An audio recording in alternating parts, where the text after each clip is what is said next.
I started out with a foundation in sign language because both of my parents and some extended family members are deaf or hard of hearing.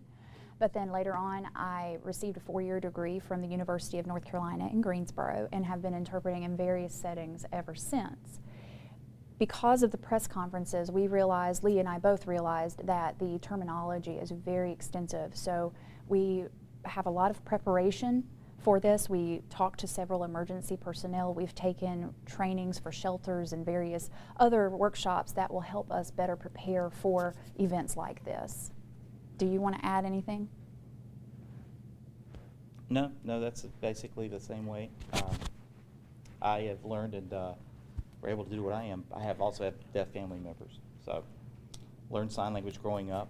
Monica had the privilege of going to an interpreter training program. I actually did get a 4-year degree, but not in interpreting, but I kind of learned on the job. I had some great mentors. I started working at a school for the deaf right out of college and was able to be an interpreter there and mentored by other interpreters who are great interpreters. Monica, as I watched you during the governor's press conference, I was thinking to myself, how do you keep up? Because all of a sudden he will mention several counties, and how do you keep up? Well, prior to the press conference, we do have an opportunity to listen in to any briefings. We also receive the talking points in advance. So we have an opportunity to review the materials that are going to be discussed throughout the press conference.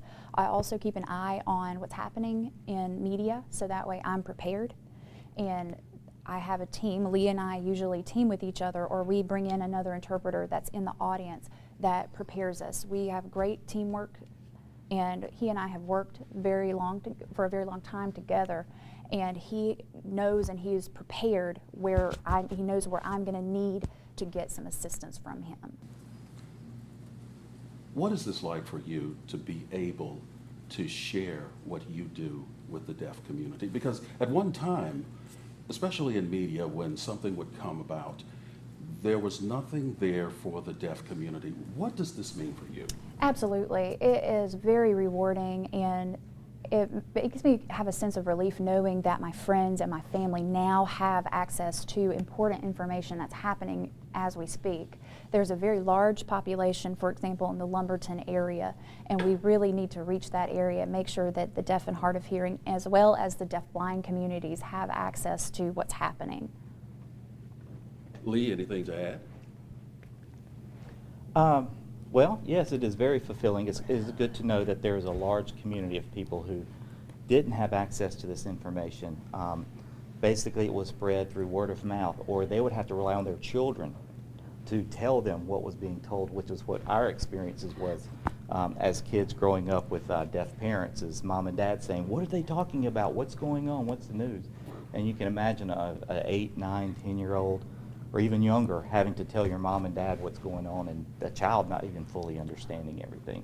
So it's good now that an adult who is deaf is able to have the independence to make decisions on their own based on information that they're receiving, the same way anyone else in the community can get information. So that makes me feel really good that they have that ability.